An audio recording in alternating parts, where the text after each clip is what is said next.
ഈ അതിജീവിത എന്ന പദം ദൈവത്തെ ഓർത്ത് നിങ്ങൾ ശ്രദ്ധിക്കണം. ഇന്നലെ കൂടി ഹൈക്കോടതിയുടെ ഒബ്സർവേഷൻ ഉണ്ട്. ആദ്യത്തെ പരാതിയിൽ പരസ്പര സമ്മതപ്രകാരമാണ് ബന്ധം ഉണ്ടായത്. നിങ്ങളെല്ലാം കേട്ട് കാണൂല്ലേ? നമസ്കാരം.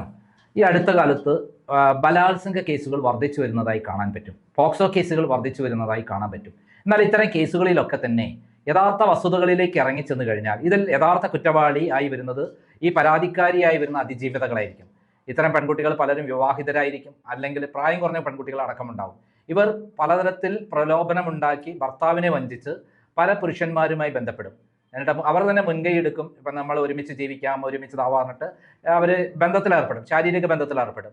അത് കഴിഞ്ഞ് ഒരു ഘട്ടം കഴിയുമ്പോൾ ഇവർ കാര്യങ്ങൾ ഉദ്ദേശിച്ച പോലെ കാര്യങ്ങൾ നീങ്ങുന്നില്ല, അല്ലെങ്കിൽ ഇവർ ഏതെങ്കിലും ഒരു പെൺകുട്ടിയുമായി വേറെ ബന്ധമുണ്ട് ഈ പറയുന്ന ആൾക്ക്, പരപുരുഷന്, അപ്പോൾ ഇവരുടെ സ്വഭാവം മാറും. ഇവരെന്ത് ചെയ്യും? അപ്പോൾ കള്ളക്കേസുമായി വരും. അവർ ആഗ്രഹിച്ച കാര്യങ്ങൾ നേടാതിരിക്കുകയോ അതല്ലെങ്കിൽ ഈ ആൾക്ക് ഇവർ ബന്ധപ്പെട്ട പുരുഷന് വേറെ ബന്ധങ്ങൾ ഉണ്ടാവുമെന്ന് മനസ്സിലാക്കുകയോ ചെയ്താൽ അപ്പോൾ അവർ ഉഗ്രരോപിണികളായി കള്ളക്കേസ് കൊടുക്കും, ബലാത്സംഗത്തിന് കേസ് കൊടുക്കും. എന്നിട്ട് എവിടെ വേണമെങ്കിലും ഏതറ്റം വരെ പോകാൻ അവർ തയ്യാറാകും. അതിനു വേണ്ടിയിട്ട് അവർ കിടപ്പറ പങ്കിടാൻ പോലും തയ്യാറായിട്ടുള്ള ആളുകളെ കഥ എനിക്കറിയാം. അതായത് തന്നെ സ്നേഹിച്ചു എന്ന് പറയുന്ന ഭർത്താവിനെ വഞ്ചിച്ചുകൊണ്ട് ഇവർ ആ പുരുഷനുമായി ശാരീരിക ബന്ധത്തിൽ ഏർപ്പെടാൻ അവർ പ്രേരണ കൊടുക്കും. അവരുടെ സ്നേഹം പിടിച്ചു പറ്റാൻ എന്തും ചെയ്യും. അവസാനം അത് പരാജയപ്പെട്ട് കഴിഞ്ഞാൽ, എവിടെയെങ്കിലും പരാജയപ്പെട്ടെന്ന് കഴിഞ്ഞാൽ ഇവരെ എല്ലാം ശ്രദ്ധിക്കുന്നത് വേറെ സ്ത്രീകളോട് സംസാരിക്കുകയോ വേറെ സ്ത്രീകളുമായി ബന്ധപ്പെട്ടെന്ന് കാണുമ്പോൾ ഇവർ സൈക്കിക്കിനെ പോലെ, അതായത് മാനസിക രോഗികളെ പോലെ ഇവർ കള്ളക്കേസ് കൊടുക്കാൻ ഏതറ്റം വരെ പോകും. അതിന് എന്തിനും തയ്യാറ്. പോലീസിലൊക്കെ പോയി പരാതി കൊടുക്കുന്ന പല പോലീസ് ഉദ്യോഗസ്ഥന്മാർ പറഞ്ഞിട്ടുണ്ട്, ഞങ്ങൾ എന്തിനും റെഡിയാണ് സർ, അവരെ ഒന്ന് കുടുക്കി തന്നാൽ മതി, കാരണം എന്നോട് സ്നേഹം നടിച്ച് വഞ്ചിക്കുകയായിരുന്നു, ആ വഞ്ചിച്ച ആളുടെ പ്രതികാരം തീർക്കണം സർ, എന്ത് കേസെടുത്ത് അറസ്റ്റ് ചെയ്യാമോ, ഞാൻ എന്തിനും തയ്യാറാണ്. എന്നിട്ട് പല പോലീസ് ഓഫീസർമാർ പറഞ്ഞിട്ട് ആ പെണ്ണിൻ്റെ അടുത്ത് വന്നിട്ട് ഇങ്ങനെ പറഞ്ഞിട്ട് ധാരാളം പോലീസ് ഉദ്യോഗസ്ഥന്മാർ എന്നോട് പറഞ്ഞിട്ടുണ്ട്. ഇതേപോലെയുള്ള 3 കേസുകളാണ് രാഹുൽ മാങ്കൂട്ടത്തിനെതിരെ വന്നിരിക്കുന്നത്. ഈ 3 കേസുകളിലും ആദ്യത്തെ ഒരു വനിതാ പത്രപ്രവർത്തകയാണ്.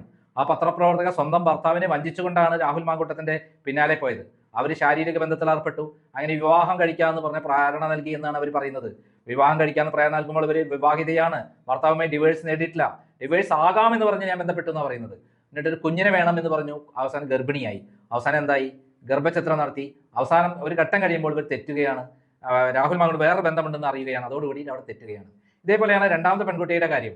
ആ പെൺകുട്ടി പറഞ്ഞതെല്ലാം പച്ചക്കള്ളമാണെന്ന് ബോധ്യപ്പെട്ട പോലീസിന് കൃത്യമായി അപ്പോഴേ തള്ളമായിരുന്നു. പിന്നെ പിണറായി വിജയൻ, പി ശശിയുടെ ഒക്കെ നിർദ്ദേശപ്രകാരം അത് കേസെടുത്തു, ബലാത്സംഗ കേസെടുത്തു. മൂന്നാമത്തെ കേസിൽ അതിവിചിത്രമാണ്. കാനഡയിലുള്ള പെണ്ണ് അവിടുന്ന് കഷ്ടപ്പെട്ട് വണ്ടിക്ക് ഫ്ലൈറ്റ് ടിക്കറ്റ് എടുത്ത് ഇവിടെ വന്ന് തിരുവല്ലയിൽ താമസിച്ച് രാഹുൽ മാങ്കൂട്ടത്തിനെ ശാരീരിക ബന്ധം പുലർത്തി. എന്തിന്? അവരുടെ സ്വപ്നമായിരുന്ന ഒരു ബന്ധപ്പെടുത്താനാണ്. പിന്നീട് അതിന്റെ പിന്നാലെ നടന്നു. എന്നിട്ട് പറഞ്ഞു അവർ പരാതി കൊടുത്തപ്പം ഭർത്താവുമായി പ്രശ്നമായിരുന്നു എന്നൊക്കെയാണ് പറഞ്ഞത്. ഒരു പ്രശ്നമില്ല എന്നാണ് കോടതി പറഞ്ഞത്. കോടതി കണ്ടെത്തിയ രേഖകൾ പ്രകാരം ഈ പെൺകുട്ടി രാഹുൽ മാങ്കൂട്ടത്തിനെ പിന്നാലെ നടന്ന് ഒരുമിച്ച് ജീവിക്കാന്ന് പറഞ്ഞ അവസാനം മറ്റു ബന്ധങ്ങളുടെ കഥകൾ വന്നപ്പോൾ അവർ ഉഗ്രരൂപിണിയായി.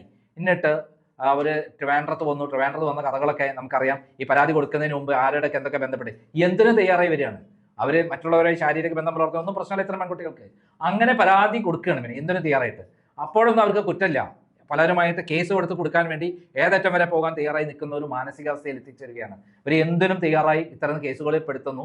ഇതൊക്കെ കള്ളക്കേസാണെന്ന് കൃത്യമായി അടിവരയിട്ടുകൊണ്ടാണ് ഇപ്പോൾ സെഷൻസ് കോടതി പത്തനംതിട്ട വളരെ കൃത്യമായി പറഞ്ഞത്. ഈ പെൺകുട്ടി, മൂന്നാമത്തെ പരാതിക്കാരിയായ പെൺകുട്ടി സ്വന്തം ഇഷ്ടപ്രകാരമാണ് രാഹുൽ മാങ്കൂട്ടനെ പിന്നാലെ നടന്നത്. കല്യാണം കഴിക്കണം എന്ന് പറഞ്ഞിട്ട് നടന്ന ആദ്യത്തെ ഭർത്താവുമായി യാതൊരു ബന്ധത്തകർച്ചയും ഇല്ലാത്ത സമയത്താണ് ഇങ്ങനെ തേടി വന്നത് എന്നാണ് പറഞ്ഞത്. അപ്പം ഇതിനെക്കുറിച്ച് നമ്മുടെ രാഹുൽ ഈശ്വർ നടത്തിയ ഒരു പത്രസമ്മേളനം വളരെ പ്രസക്തമാണ്. ഇത്തരത്തിൽ കള്ളപ്പരാതി കൊടുക്കുന്ന, ബലാത്സംഗം ചെയ്തു എന്ന് പറഞ്ഞ് കള്ളപ്പരാതി കൊടുക്കുന്ന ഇവരൊക്കെ അതിജീവിതകളാണോ? അത് തന്നെയാണ് ഞാൻ തുടക്കത്തിൽ ചെറിയൊരു ഭാഗമായി കൊടുത്തത്. അദ്ദേഹം നടത്തിയ പത്രസമ്മേളനത്തിന്റെ പൂർണ്ണമായ ഭാഗം കാണുക. ഈ അതിജീവിത എന്ന പദം ദൈവത്തെ ഓർത്ത് നിങ്ങൾ ശ്രദ്ധിക്കണം. ഇന്നലെ കൂടി ഹൈക്കോടതിയുടെ ഒബ്സർവേഷൻ ഉണ്ട്. ആദ്യത്തെ പരാതിയിൽ പരസ്പര സമ്മതപ്രകാരമാണ് ബന്ധം ഉണ്ടായത്. നിങ്ങളെല്ലാം കേട്ട് കാണൂല്ലേ?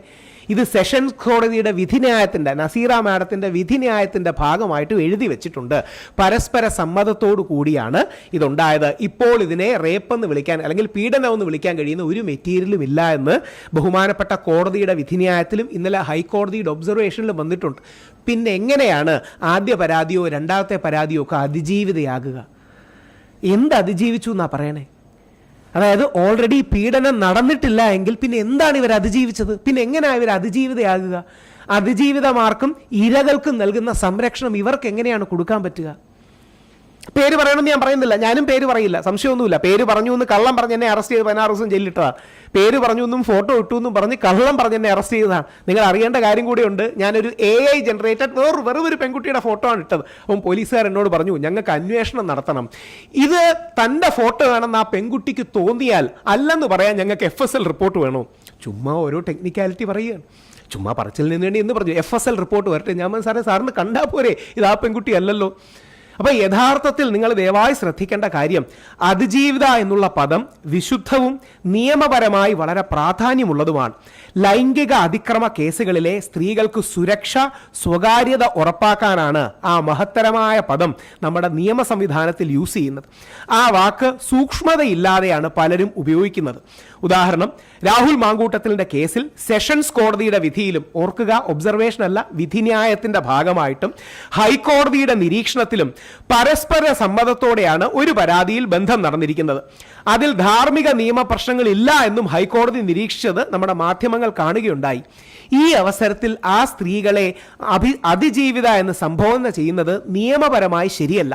പരാതിക്കാരെന്നാണ് വിളിക്കേണ്ടത്, യാതൊരു പ്രശ്നവുമില്ല, പരാതിക്കാരെന്ന് തന്നെ വിളിക്കണം, പേര് പറയണമെന്ന് പറയുന്നില്ല, പരാതിക്കാരെന്നാണ് വിളിക്കേണ്ടത്. അവർ അതിജീവിതകളല്ല എന്ന പരാമർശനത്തിനാണ് എൻ്റെ ജാമ്യം റദ്ദാക്കണമെന്ന് പറഞ്ഞ് പോലീസ് കോടതിയിൽ പോയിരിക്കുന്നത്. നിങ്ങൾ അറിയുമ്പോൾ അത്ഭുതപ്പെടും. രാഹുൽ ഈശ്വർ അവർ അതിജീവിതകളല്ലെന്നും ഈ വ്യക്തി വ്യാജ അതിജീവിത എന്ന വാക്ക് ഉപയോഗിച്ചു. ആ വ്യാജ അതിജീവിത എന്ന വാക്ക് ഉപയോഗിച്ചത് അവർക്ക് മാനസികവും സാമൂഹികവുമായി വളരെ പ്രശ്നങ്ങൾ ഉണ്ടാക്കി. പോലീസ് കോടതിയിൽ കൊടുത്തിരിക്കുന്ന റിപ്പോർട്ടിൽ ഞാൻ വെർബാറ്റിം കോട്ട് ചെയ്യുകയാണ്. അതിജീവിത അല്ല എന്ന് പറഞ്ഞു എന്ന് പറഞ്ഞ് എൻ്റെ ജാമ്യം റദ്ദാക്കണം. ഇവർ യഥാർത്ഥത്തിൽ ജെനുവിൻ അതിജീവിത അല്ല എന്ന് പറഞ്ഞതിന് എൻ്റെ ജാമ്യം റദ്ദാക്കണമെന്ന് പറഞ്ഞാണ് പോയിരിക്കുന്നത്. ഫെബ്രുവരി 2 തിങ്കളാഴ്ചയാണ് എൻ്റെ കേസുള്ളത്. ഞാൻ പറഞ്ഞ കാര്യം അക്ഷരം പ്രതി ശരിയാകുകയും കോടതി നിരീക്ഷണത്തിൻ്റെയും വിധിയുടെയും അടക്കം ഭാഗമായി വരികയും ചെയ്തിരിക്കുകയാണ്. സെഷൻ കോടതിയുടെ വിധിയുടെ പശ്ചാത്തലത്തിലാണ് പറയുന്നത്, ഹൈക്കോടതിയുടെ ഒബ്സർവേഷനോട്. ഞാൻ നിങ്ങളോടൊരു ചോദ്യമായിട്ട് ചോദിക്കാം. രാഹുൽ മാങ്കൂട്ടത്തിലും A എന്നൊരു പെൺകുട്ടിയോ അല്ലെങ്കിൽ B എന്നൊരു പെൺകുട്ടിയോ അല്ലെങ്കിൽ C എന്നൊരു പെൺകുട്ടിയും പരസ്പര സമ്മതത്തോടെ ബന്ധത്തിൽ ഏർപ്പെട്ട് ആ പെൺകുട്ടി പരാതി കൊടുത്ത് കോടതി ഇത് പരസ്പര സമ്മതത്തോടെയാണെന്ന് പറഞ്ഞ് ബലാത്സംഗവും പീഡനവും അടക്കമുള്ള സെക്ഷൻസ് മാറ്റിക്കഴിഞ്ഞാൽ പിന്നെ എങ്ങനെയാണ് ആ പെൺകുട്ടി അതിജീവിതയാകുക? സ്വാഭാവികമായൊരു ചോദ്യമല്ലേ. പിന്നെ എങ്ങനെയാണ് ആ പെൺകുട്ടിക്ക് അതിജീവിത എന്ന് പറയുന്ന ടൈറ്റിൽ കൊടുക്കാൻ പറ്റുക? അതിജീവിത അല്ല എന്ന് പറഞ്ഞ പേരിൽ എനിക്കെതിരെ കേസിന് പോകാൻ പറ്റുക? 16 ദിവസത്തോളം ഞാൻ ജയിലിൽ കിടന്നത് ഇതേപോലുള്ളൊരു വ്യാജ പരാതിയിലാണ്. പോലീസ് നോട്ടീസ് പോലും തരാതെ അറസ്റ്റ് ചെയ്തു.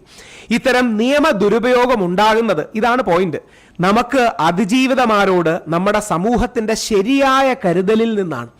യഥാർത്ഥത്തിൽ നമ്മളൊരു പെൺകുട്ടിക്ക്, നമ്മുടെ സഹോദരിക്ക് ബുദ്ധിമുട്ട് വരുമ്പോൾ അവളെ പ്രൊട്ടക്റ്റ് ചെയ്യാൻ, അവൾക്ക് സംരക്ഷണം ഒരുക്കാൻ, അവളുടെ സ്വകാര്യത ഉറപ്പാക്കാൻ അതിജീവിത, അതായത് പരാതിക്കാരിയല്ല, കുറച്ചുകൂടെ സേഫ് ഗാർഡ് ചെയ്ത്, ഇരാന്നാണ് വിക്ടിം എന്നാണ് ആദ്യം വിളിച്ചുകൊണ്ടിരുന്നത്, ഇപ്പം കുറച്ചുകൂടെ സേഫ് ഗാർഡ് ചെയ്ത് അതിജീവിത, സർവൈവർ എന്ന് വിളിക്കുന്നു. അത് വളരെ ശരിയാണ്.